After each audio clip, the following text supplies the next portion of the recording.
Hey guys, this is Coach Carly, and you're watching Bull Time.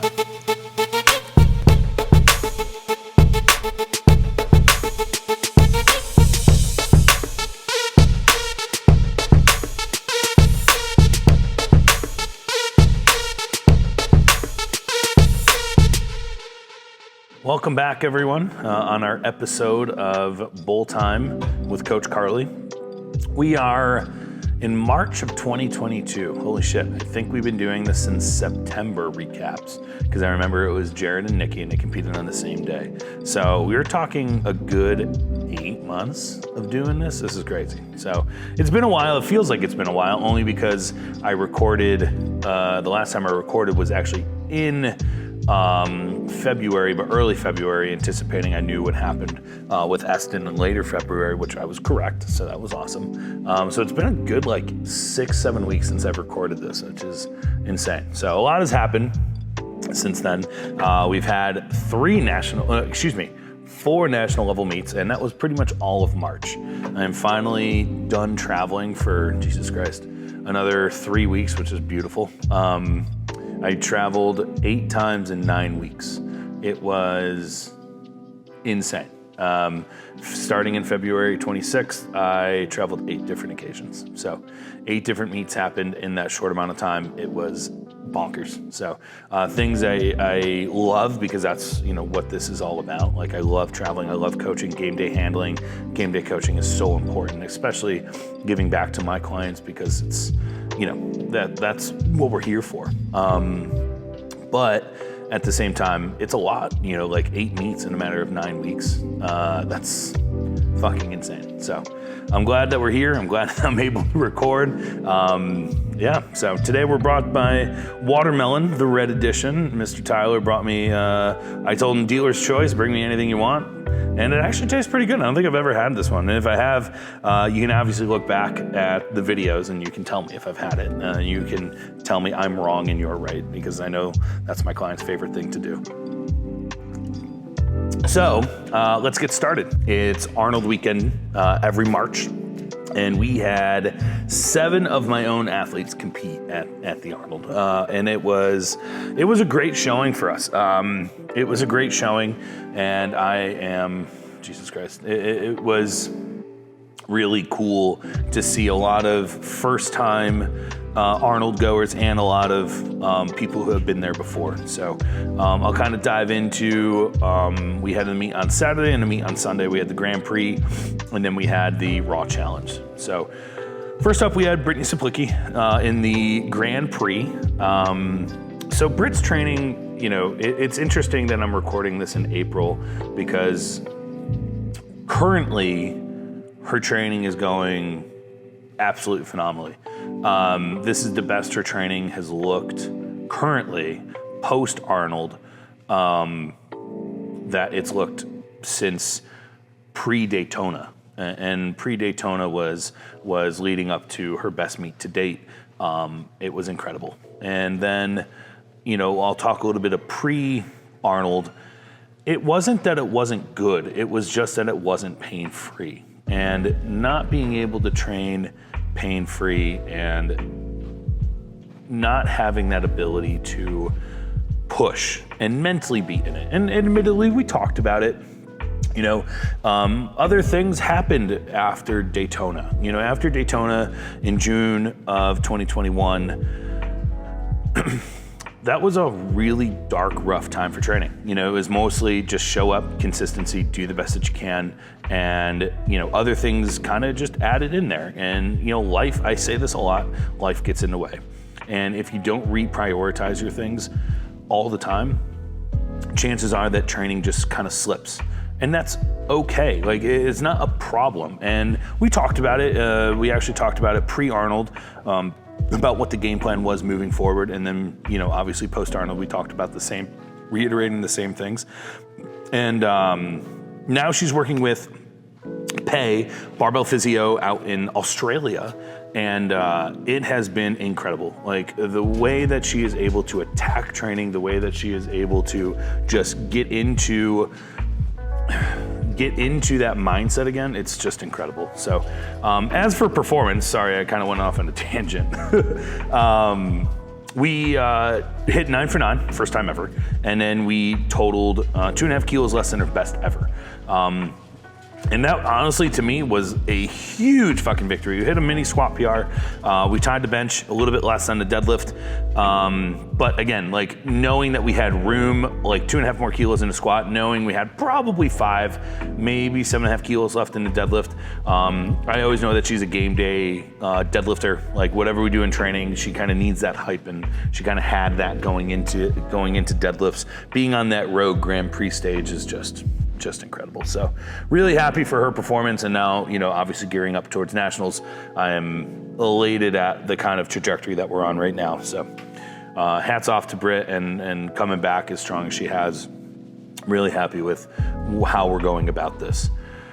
Next up, we had Miss Maya Wright. Miss Maya Wright has had a hell of a year. If we talk about, you know, kind of adversely to Britt, Maya post Daytona was just a woman on a mission. Like everything mindset wise, she wanted to have consistently good meets, and we finally all put it together in October, and then we finally put it together again in the Arnold. I know we only hit 3.5 kilos higher, chips, you know, and some things that we added in there to give her, you know, an American squat record, play the game that you do with like pushing other people to go further in their attempts and potentially maybe not having enough in there. It is what it is. It didn't work out for us winning the Arnold, which is fine. You know, we didn't get our pro card. So we're not considered an elite level lifter until we get a pro card. You know, I hope you can sense my sarcasm there. But Maya had a great meet. How can you not have a great meet? You go 9 for 9, American record squat, American record total, new weight class, just an absolutely perfect day. I'll give myself a little bit of a pat on the back. Perfect attempt calls, you know, taking same deadlift. We took a little bit higher in the bench. She felt really confident. I trusted her. A lot of that is trust in your athletes. A lot of them is trust in me, and we kind of just went for it. So I'm really happy with how that all went. Yeah, I'm really sad that we won't be attending nationals. You know, again, like I talked about with Britt, like I'm going to talk about with Maya, life just happens sometimes. Really happy about that, and really happy about the trajectory that she's on currently. So next up, we had Brianna Abbott. Bree is funny to me. I love Bree to death, and Bree going into this meet was 100% like, I wouldn't say 100%, but definitely not as confident as her lifting shows. She walked away hitting 8 for 9, just kind of misgrooved the bench, but went 3 for 3 and 3 for 3 on deadlift. Hit an all-time PR on deadlift in sumo, which we've only been really doing sumo less than a year-ish. And holy shit, it was really cool watching her flourish, you know, hitting a 5 kilo total PR from her best ever that was hit like 2020. So to hit that in 2022 is just awesome. You know, we pulled that plug, and I know I talked about this in the October recap, but so that was our first baseline sumo, and we absolutely blew that out of the water. She's getting way more comfortable with it now, and she's just stacking her chips, and she's leaving money in the bank. She's putting together total after total after total, and allowing herself to flourish. So I'm really happy. You know, I know she's probably laughing if she's watching this, because, you know, mentally going into these, you know, it's always nerve-wracking for her going into the squat. And every single meet, she comes out and just absolutely smashes the squat. Each meet is just a really good showing for Brie ever since we started together back in October of 2019, I believe, or 2019 or 2018. But it was awesome. No, it was 2018, because I remember her and Meg actually didn't meet together again, ironically enough, the 2 years later. So yeah, no, just really, really awesome stuff for Brie. Really happy about her performance, really happy about how training looks for her. She's always really good at picking numbers. She's always really good at knowing what's next and things of that nature. So super pumped. I'm gonna leave a big old question mark on Brie for nationals. We have no idea yet. I'm obviously pushing, but she also has to be in compliance with that as well. So next up, we got Miss Christine Woodrick, which is weird to say because Woody, she is Woody around here. So that's weird to say Christine Woodrick, but Woody had herself a great day. Her real true baseline was kind of last year Daytona as well. And then we've always been just kind of seeing where she's at. It's weird. The weight class is shifting on her, so it's not like a true weight class for her anymore. We're kind of just waiting to see what happens. And but this was a great meet in my opinion. She went 8 of 9, did really, really, really well. Almost came super close on that last deadlift, which would have exceeded I think both of our expectations on what she was capable of. So I'm really happy at her performance and how she put everything together, made sure that her attempts were smart, making sure we're getting the most out of the day. And that's what national level lifting is all about. It's all about getting the most out of the day. And you'll kind of see that trend as we keep going forward for literally the whole month, since there was 4 national level meets this year, or this month alone. But yeah, no, Woody had a great training cycle. Feeling good now. We had a little bit of a blip, kind of going into the Arnold a little bit, and then, kind of got a little exaggerated, going into, post Arnold. So hopefully we can, right now she's feeling really good. This is like ending of the first week of April, and she's feeling pretty good now. So next up, we had Miss Mackenzie Hoven. So when you talk about big lifts and heavy weights, right? You're talking about if you miss one, you miss a squat or a bench, a deadlift, you're talking knocking off a lot of kilos, usually 15 to 20 kilos. And that's hard to make up a total PR when you're missing that many kilos on the board. And that's exactly what happened with Mackenzie. I don't think Mackenzie, she may say that she had a bad day. I don't think she had a bad strength day. I think she had a bad technical day. And, when you miss 2 of 3 of squats, you miss 1 of 3 on deadlifts, there's only so much that you can add to that total. So the person who I assume is signing up as the best 100 plus in USAPL, we are definitely playing for second place. And I think that Mackenzie has a really good shot at placing second at Mega Nats this year in Vegas.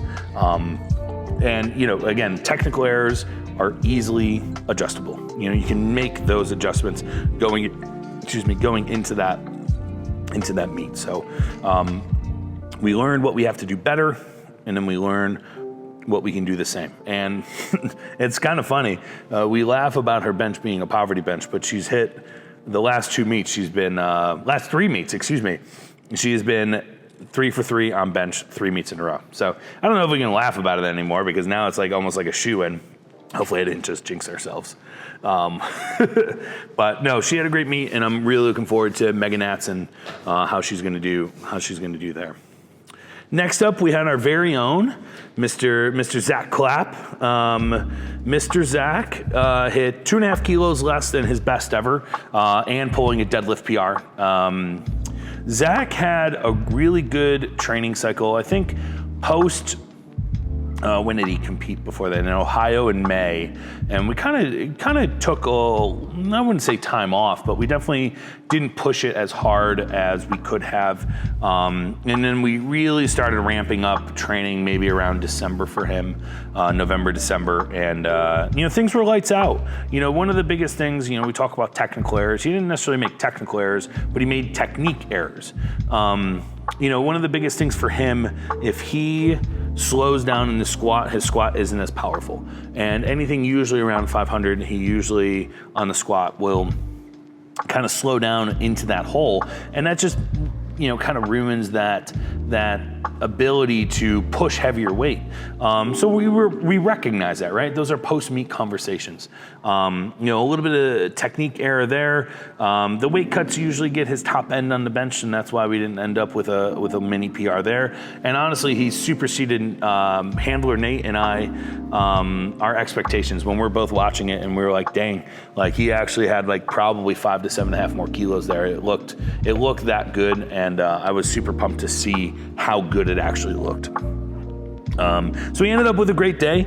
Again, and I talk about this with Bree, Maya, Zach, and Mackenzie. These are your first time lifting at the Arnold. It's a badge of honor. Like, you earn that right to go, and you do as well as you can. And they all did exceedingly well. And I know maybe on stat sheets it doesn't quite show that, but I know that as a coach, knowing how you handle that kind of pressure, the bright lights, all of the production that you have. And I think people almost take it for granted because it is somewhat stimulation overload when you're at these events. So super pumped for him. Next up, we had Mr. Spotton, Mr. Jeff Spotton. This is his 15th meet ever in powerlifting. He's been powerlifting a long time. And again, same thing like I talked about with Mackenzie. When you make those big jumps in heavier weights, and Mackenzie's are anywhere between 12.5 to 20 on the squat or deadlift. And same thing with Jeff. Jeff is in the 15 to 22.5 kilo range, maybe even 25, depending on what the lift is and how light he wants to go. Historically has really been tapped after a heavy lift, and it's about managing how heavy we want to go, because if I take that much out of them, there ain't much left there, and I don't want to push as hard as I can. So managing that stress and that nervous system, we tried really hard in training to do that. It kind of worked out, especially on low stress days. Deload weeks, his bench looks really good, and that's why we try to taper super hard, let his nervous system comes back. And you end up missing again. You miss a couple of those lifts. That top end, you're not hitting as much as you would going into that meet. So it's one of those balances, right? If you hit it, you're talking about having a great day, and if you don't hit it, you're talking about, okay, what can we do better? So, it's really a juggle of how much can I push, how much can I add, and so on and so forth. So overall, I think Jeff and I understand what he can do better and how we can manage his stress a little bit better. So I'm hoping when he goes to nationals that he understands what he needs to do better on both of our ends. So. Well, that wraps up the Arnold. Now we're going to move on to the only local meet that we had this month, and that was out in a USPA Rhode Island State Championships with Geraldine Goldberg. This was a really fun meet for me, honestly, because it was like really no stress, no pressure. It's in between all of these big national level meets. And this meet specifically for Geraldine, we didn't get into USPA drug tested nationals. Unfortunately, they reached their cap. Unprecedented amount of time early than I think most people anticipated. It literally filled out in I think 3 or 4 hours. And we're talking 1,000 entries. That's a lot of people to sign up in a short amount of time. I'm surprised the site didn't crash, to be honest with you. So we were planning on doing this meet anyways.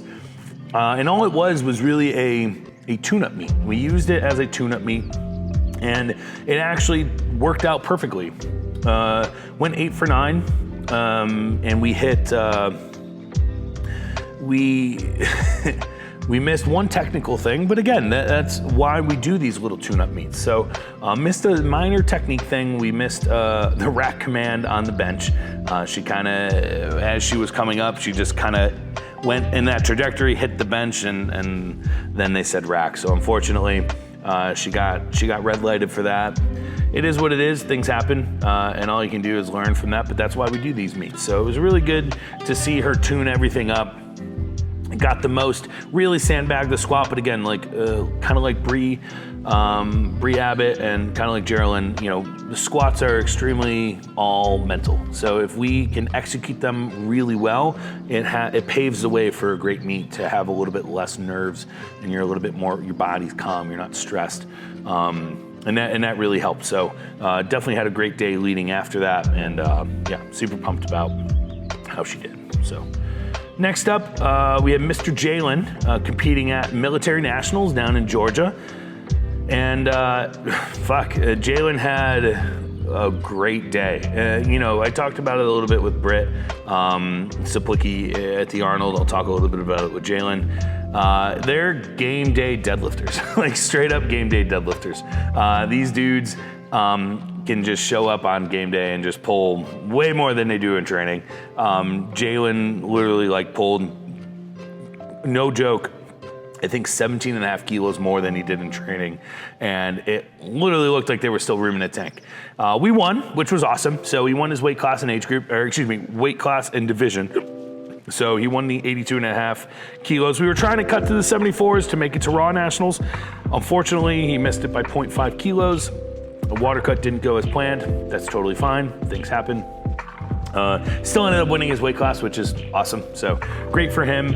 He had a great meet. He's actually, I think, back-to-back military national champion in the 83 and 82 division, which is kind of funny. Could have had an American squat record in the military division. Unfortunately, they called him for a soft knee at lockout on the squat. And admittedly, you know, at the time I was extremely frustrated with that call because it seemed extremely petty. Fair, but petty. But as I kept going through all of the national level meets, it seemed like the judging for USAPL this year is making it a point to make sure that those are emphatic things that are being done. Because I saw it I saw it at teen and junior nationals. After I was at Jalen's in Georgia, I saw that in Lombard. So it was a tough call. Again, right call, but definitely a tough call. Next up, a couple days later, actually, we were in Lombard for a day because unfortunately, Mikey, Lindsay, and Greg competed a week apart from each other, so I wasn't staying in Lombard a whole week, especially when I only had people at the beginning and at the end.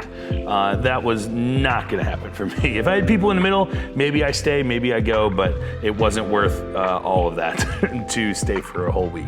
So I traveled in for Mikey, and again, we talk about handling that national level experience. In the Arnold, maybe not as much as this. Like, you know, there's 4 platforms going at one time.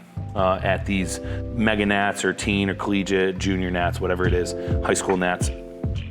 This was, for most people, a very eye-opening experience, especially for guys like Greg and Mike. Lindsay's kind of been there before. You know, the military nationals wasn't as big, but, you know, Arnold, there's just a lot of production that goes with it as well. But Mikey definitely did super well. I know that maybe in his eyes he wanted more, which is totally fine and understandable, but he did super great. He's hit a 25 kilo total PR, went 7 of 9, won teen nationals in his division and age group. I'm super pumped. You know, like many things he did wrong. Again, technique errors on the squat where he failed the second squat due to like not pulling the bar down. Comes back, I wouldn't say doesn't smoke it, but definitely does it a lot better with room in the tank. And on his first bench, our last 2 warm-ups in the back were pause bench. And we go out to the to the platform and he gets a start command. He comes down and he does a touch and go bench. And I'm like, Mikey, what the fuck was that? And he's like, I don't know, I wasn't thinking. You know, and it's little things like that, you know, would it have happened at a local meet? Who knows? But definitely a lot more prevalent at a national level meet, like losing your head and like not understanding, especially if it's your first time there. And then had one of the most epic third deadlifts I have ever seen in my life. If you haven't seen it yet, please either go on his Instagram or go and watch the old live stream from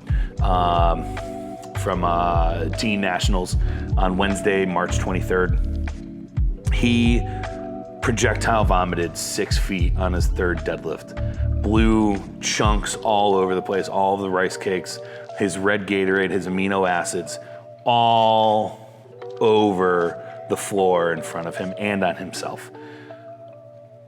The only reason that this is a cool story is because he actually locked it out as he was finishing the lift. Like legitimately didn't hitch, didn't go up and down, didn't drop it, didn't do anything incorrect. He just was literally vomiting as this was going on. And it was, hopefully you can't see my face in the live stream, but I was definitely cringeworthy. As most of you know, I have a pretty queasy stomach. So hearing that kind of stuff and seeing that, definitely not for me. And I was so happy for him. He finished it out. Finished with such a good day.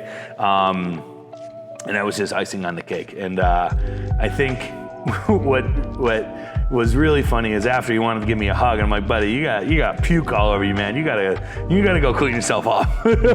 I'll give you a hug afterwards, and then the second thing I said is like, I hope your mom doesn't kill us, okay? Because I know that she gets real nervous about that, and she was his chaperone that weekend. She traveled with him, and she understood, and we explained it to her. But Michelle was very, very happy that he was okay, and that's what my first excitement is as well, making sure he's okay, then congratulating him on the lift. So really epic stuff for Mikey, and it was funny in retrospect, but epic as it was going on, and kind of gross. So last up, we had two people compete at Junior Nats. We had Mr. Greg Guylog and we had Miss Lindsay Judgets. This was Greg's first national level meet, and again, we talk about technical errors. Greg went 7 of 9, had a really good day. Totaled the same as as his best ever, but again, cut the squat a little bit on depth. We're talking maybe like a half inch. He got a 2-to-1 no lift. He was close all day. Unfortunately, this one they called him a no lift. So that is what it is.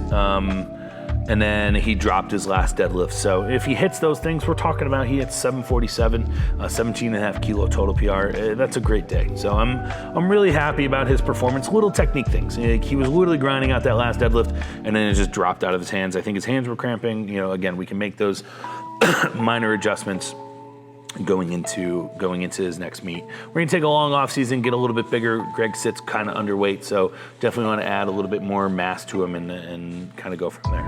So really, really, really solid day for Greg. Really good first national level experience. I think it was kind of surreal for him, kind of surrounded by lifters that he competes against, but also kind of idols, really strong dudes in the same weight class and age group, and he absolutely smashed it. He had a really good performance, held his own, and he can't make up for those minor technique errors. So last but not least, we had Miss Lindsay Judgets. So Lindsay, this is Lindsay's 9th meet. I'm pretty sure this was Lindsay's 4th national level meet. She did Raw Nats 2018. She did Raw Nats 2019. Then we did Collegiate Nats 2021. And then we did, now we're in Junior Nats 2022. The total didn't indicate it because we went 8 of 9 and totaled 7.5 kilos less than her best ever, which was done at Collegiate Nats 2021. But Lindsay had herself a day, just had herself a day. We hit a squat PR for the first time in 3 years on the platform at 12.5 kilos less body weight. Really good, solid bench. A little bit less, 2.5 kilos less than our best. And then her deadlift. We went for, so we could have ended up with a total PR. We could have went 205 instead of 210 and ended up with I think it would have been a 10 kilo total PR, would have hit 510. But we went for it. We absolutely went for it. We went for what we needed to win. Lindsay wanted to win. It was between her and Brianna Bach, or Bach, whatever her name is. And Lindsay, to Gage and I's surprise, absolutely bodied that 210 kilo final deadlift. I didn't expect it to leave the floor, and if it left the floor, I wasn't expecting it to go past her knees.